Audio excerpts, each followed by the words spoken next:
What's up, fellas? Got a late night session tonight, 12:20 p.m., 12:27. Looks like we're going to be doing chest and biceps tonight. You know, a lot of heavy pressing movement, dumbbell presses, plate loaded press. Going to throw in some flies as well. And then at the end of that, we're going to throw in some biceps, you know, curls, probably some preacher curls on top of that too. Definitely started incorporating some additional bicep volume and tricep volume into my training, just because I feel like it's one of my weaker points in terms of my physique. So definitely that's something I would recommend if you feel like you're lagging in certain body parts. You know, maybe take away on your stronger body parts a little bit, lessen the volume on that, you know, and increase the volume on, you know, the lagging body parts, just so that you can have a more complete physique if that's your goal, you know. Currently, as of right now, I'm 3 weeks into a bulk. You know, for those of you that are bulking, you know, if you want to go on this fucking get big journey with me, then, you know, start today, man. Don't wait till tomorrow. You know, live in the present. We got to get this shit done. Live the best life that you can. So, you know, start it up. Currently 3 weeks in, you know, testing out calories, my calorie intake. I'm currently at 4,000 calories. You know, before I started tracking calories, you know, and that's something that I know it's difficult to do, but I would highly recommend it, just because you might not know where you're at.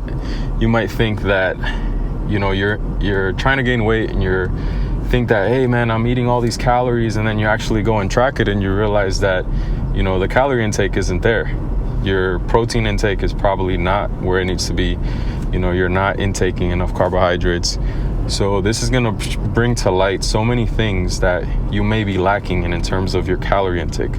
Oh shit, I think I took a wrong turn. It's actually this way.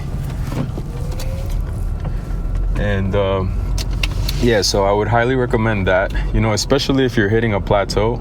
That's something that happened to me. I was hitting a plateau for months, man. Like probably like 2 months, and I was getting a little bit frustrated at it. I was like, what do I do, you know? So I switched up two things. My training intensity, I started training a little bit more to failure. That's been helping me a ton to, like, I feel different. Like, I just feel like I'm going to be putting on a lot more size than I was before. And the other thing is tracking my calories. You know, if you track your calories, you know, just do it for a couple weeks. It's a simple concept. It's so easy to do, but it doesn't mean that it's easy. You know, but it will put you above the majority of people. Majority of people will not do this. You know, if you want to have a nicer physique and you're hitting plateaus, this will give you a good baseline understanding of where you are, so that you can build from there. So that's what you could do. You know, if you're like, damn, Mark, where the hell do I start? You know, what do I need to do that? Basically, what you'll do is you're gonna go to Google. You're gonna type calorie counter. You know, it's gonna ask you for your height, your weight, you know, your activity level, and you put those things in. It's gonna give you a baseline, you know, like of where you are right now, how many calories you're burning on a day-to-day basis. It's gonna be an estimate, so don't take it to heart, but you gotta test it out. It's gonna give you at least an idea of where it's estimating that you are in terms of your calorie intake. And then if you wanna gain weight, you take that number, add more calories to it, track your weight for a week to 2 weeks, see if you gain weight. If you gain weight, you know, you don't want to surpass a pound a week, because then you're getting into, like, you're starting to gain too much fat. You know, most of it's going to be fat instead of muscle. So you want to do it, you know, very subtle at the beginning, track it for a week, 2 weeks, and see where you're at. It's opposite, if you want to lose weight, you know, drop the calories from what it's telling you that your baseline is at, drop them, and, you know, track that and see how it goes, you know. Simple as that. And then, you know, from there you can start to maneuver the calories to your desired outcome, your desired goal. But all this goes to say, still the intensity in your training has to be there. If you want to gain weight, gain muscle, you have to be training for hypertrophy. So that's just little tidbits of advice that have been helping me out a lot. I'd highly recommend it. But yeah, we're pulling up to the gym right now. Gonna get that chest and back biceps workout, and so I'll see you guys in there. All right, so before any workout, I always do a quick stretch. This isn't anything crazy. I'm not spending 20-30 minutes on here. This is maybe like 5 minutes, 10 minutes tops. Basically the goal is to prevent injury, get blood flow into the muscle so that I could be ready to work out. So for this first one, I got my elbow tucked at my side. It's bent at about 90 degrees. From there, the only thing that's going to be moving is my forearm towards the outside of my body. Like I said, not heavy weight. We're just lubricating the shoulder joint, getting things moving. Next up, going to be doing side lateral raises. Same idea, slight elbow bend, nothing crazy. We're just going from the bottom to the top of the shoulder.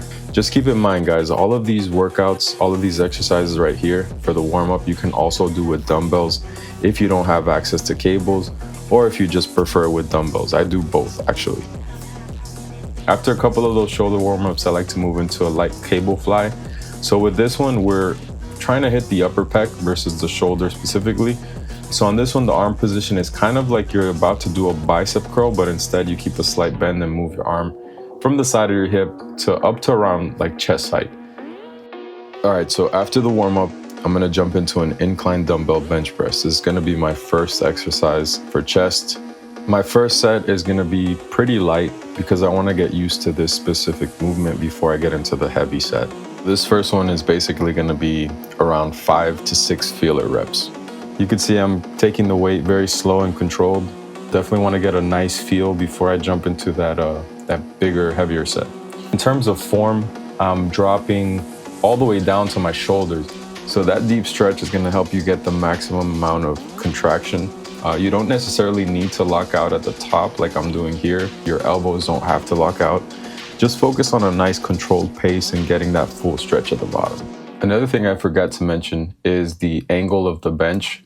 You can see there it's around a 45-degree angle, maybe slightly less.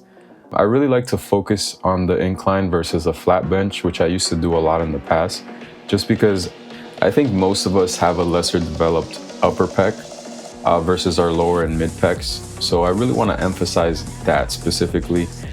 Studies do show that the incline press is more optimal just because you are working all 3 areas of the chest versus just the middle and lower, which you're getting on a flat. So the incline is going to be more efficient in that regard. 2 to 3 really good, slow and controlled and paced sets like I'm doing here is going to be a lot more efficient than doing 4 rapid fire heavy weight sets where you're really just throwing the weight up and not necessarily focusing on that contraction. And I always try to, even if I'm burnt out and I know I can't get that last rep, I'll still try to push up a little bit more. There's absolutely nothing wrong with doing partial reps. I think it's a great way to give you that extra push at the end and train to failure. Keep that in mind as well. So moving on to the incline machine press. Typically after doing some type of free weight, whether it's dumbbell or barbell, I like to move into a machine just because it's not going to require the stability that a free weight would. It's going to allow you to focus more on the contraction and just pushing the weight with that mind muscle connection just a little bit more, in my opinion, than a free weight would. Make sure you set the seat at a correct height. You want the handles to be about chest height, kind of like level with your chest, slightly above your nipples. Too low, you're gonna work out more of the shoulders. If it's too high, you might strain your joints and kind of miss the chest entirely. We don't want that. Keep your feet flat and planted. You wanna keep both feet on the ground. Brace your core whenever you're doing this, like someone's about to punch you. It's gonna give you more stability and power. You also wanna make sure that you retract your shoulder blades, so you wanna pull them back and down, almost like you're trying to pinch a pencil between them. This is gonna keep your shoulders safe and it's gonna put your chest in the perfect position to take that load.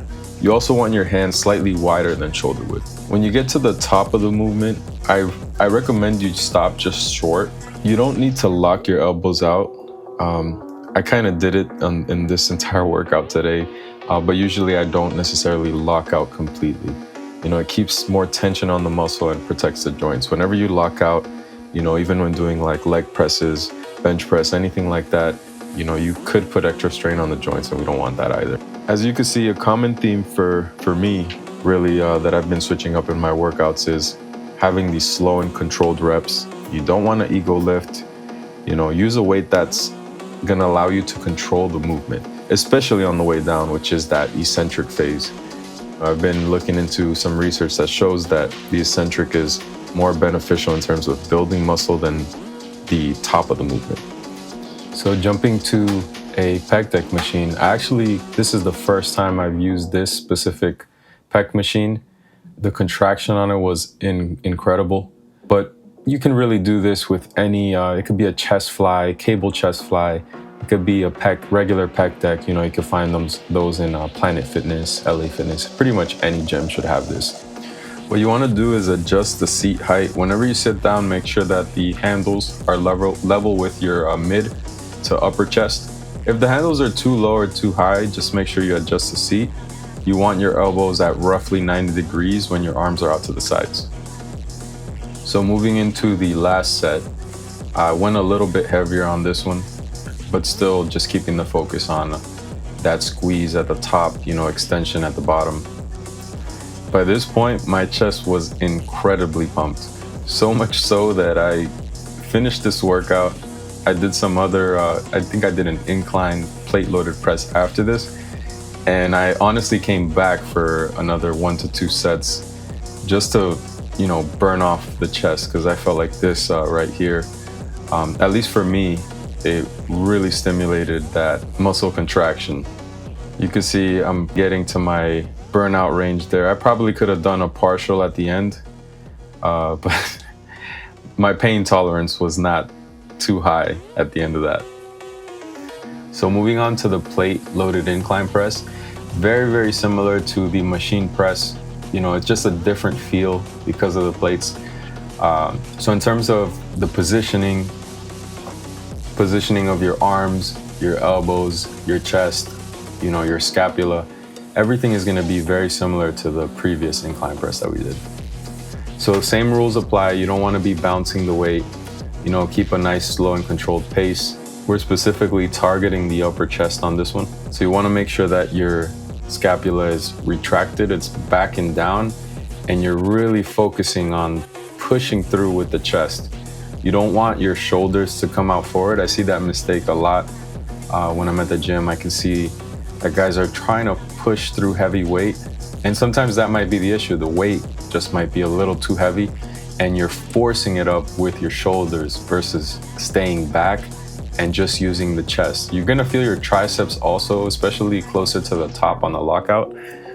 So that's perfectly normal, but always try to keep that mind-muscle connection on the chest as much as possible, because that's, what we're trying to work, what we're trying to grow here. And you can see at the end there, I couldn't get the full lockout, so I did a couple of partials. So that's totally fine, and honestly is a great muscle builder as well.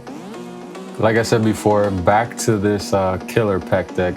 I came back to this one of those machines, which another thing I want to say is, if one day you go into the gym, you might have a pre-planned workout that you want to do, and you get there, and then let's say barbell bench press doesn't feel that great that day, but you had it in your plans to do that. You don't need to stick to it. You can say, okay, man, bench today, I'm not feeling good on the free weight bench today. I'm gonna just do machines. That's totally fine. There's no set in stone rules. There's no exercises that have to be done to grow. There's no one fits all. When anybody says this is the one best exercise for biceps or for chest, that's bullshit. There's no one fits all. I've gone into the gyms at times where I have a pre-planned workout that I'm expecting to do. Let's say in this case, I was planning to do, let's say barbell bench press. And then I get there, I do a few sets of barbell, and it doesn't, my mind muscle connection is not there. It doesn't feel good. You know, it's not feeling right on my shoulders. So at that point, although I plan to do barbells, I'm like, okay, I'm gonna switch it up. I'm gonna do something else where I feel more of a connection with. So I'll jump onto a dumbbell, let's say, or even machines. Maybe free weights that day, I'm not feeling free weights. Because remember, this is more about a journey. So you're trying to make this a lifestyle where it's fun, where it's, you know, it's not a hassle to carry yourself to the gym. A lot of people make the mistake of trying to do too much, too fast, trying to hold these crazy expectations for themselves. You know, from my years of lifting, I'd say for you to make it a long-term thing, I believe it's very important to find a way to make things fun for you, where you're growing and you're building over time, but you're also enjoying the process as well. And I think it's easy to make that mistake of like, I have to do this. You don't necessarily have to do that, you know? Go into the gym and do what feels good that is still aligned with the goals that you're trying to accomplish. So that's why I'm saying there's no set in stone workout. There's no way, like, you could build muscle multiple different ways, with multiple different exercises. And then somebody else can use a totally different program and build a similar physique doing that. So it's all about what works for you, and you got to test it out. And over time, you'll start to realize what it is that you like, what works, and you know, then you can build off of that. But there's no one set in stone way to do any type of workout or to build any type of muscle. Oh man, I'm pumped. That was a good workout. That pec fly machine was torturous. It actually, the label on it was called like torture pec fly or some shit like that. I thought I thought that was pretty interesting. It's pretty funny. But yeah, that was a great workout. Definitely got a really nice chest pump with that machine. At the end, I don't know if I was just a little dehydrated or what, but I did like 2 sets of biceps and my fucking arms were like, it just felt so gassed. I don't know, maybe I'm just tired. It is what time is it? 2:20 a.m. Man, it was a good night. I'm ready to get some food in my stomach. Maybe watch a little bit of anime and then knock the fuck out. But yeah, I'm not used to coming at this time, all for the sake of the video. Yeah, go ahead, man. Yeah, this guy was trying to cross the street. But yeah, you know, it's like, it's all about the journey. You know, life is about the journey. I think it's important to enjoy, you know, every single day in the present moment. Enjoy what you're doing. You know, have goals in mind that you want to accomplish, things that you want to achieve, you know, and become the best version of yourself. You know, what's the point if, you know, you just kind of like let life pass you by? You know, don't live with regret. You know, do things. If something's in the back of your mind and you know you want to get it done, you know you want to do it, man, fucking do it, bro. Like, don't procrastinate. And if it was that easy, everyone would be rich, everyone would be super fit, everyone would have a 6-pack. But that's not the case. It's a very small percentage of people that are in those categories. You know, sub 15% body fat with good muscle mass. Maybe that's not what you want. It could be whatever. But at the end of the day, it's like whatever it is that you do it well. And you know, I think that kind of philosophy in life, and work harder on yourself than you do at your job. That's something I learned from Mr. Jim Rohn. You know, very great public speaker on personal development. Work harder on yourself than you do at your job. You know, so yeah, this is my little just rambling on about things. But yeah, pulling up to the crib here, and yeah, get at it, boys, fellas, ladies, all of y'all.